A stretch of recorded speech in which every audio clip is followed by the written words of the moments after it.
Now there's concerns of this fish pond getting too hot in the summer. Now for outdoor fish like carp and goldfish, the temperature seems to be an issue, but the dissolved oxygen level as a result of the high temperature seems to be more of an issue. For example, there's been times when I've been involved in ponds and the fish are physically stressed and gasping, and then I introduce more oxygen to the pond, and despite the high temperature the fish still seem to be fine. So what we've done here is we've put an extra water pump under there to pump the water this way, and then that's going to create what's called kinetic energy, so I can see the particles moving around nicely there.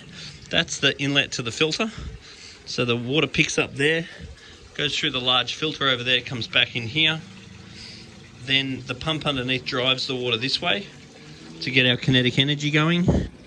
And we've also added a fountain, and the fountain is there for two reasons. One is to thin the water out, which will allow evaporative cooling assuming there's any wind. It will also drastically increase the dissolved oxygen of the water because it's thinned the water out like that. And there's also a little T on the bottom that sends the water that way, so it just helps with the kinetic energy in the pond. So this little unit here has a little UV sterilizer and biological media in it. So you want to give that a clean if you ever notice the water not as powerful, which I would assume to be at least once a month. Pull it all apart, give it all a clean in water from the pond, not water from the tap.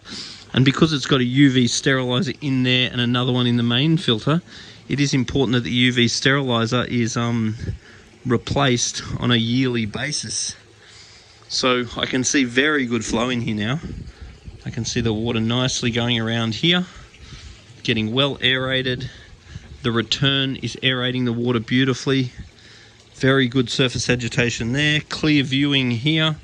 So this is all looking really quite ideal. I can really see the water moving through here now.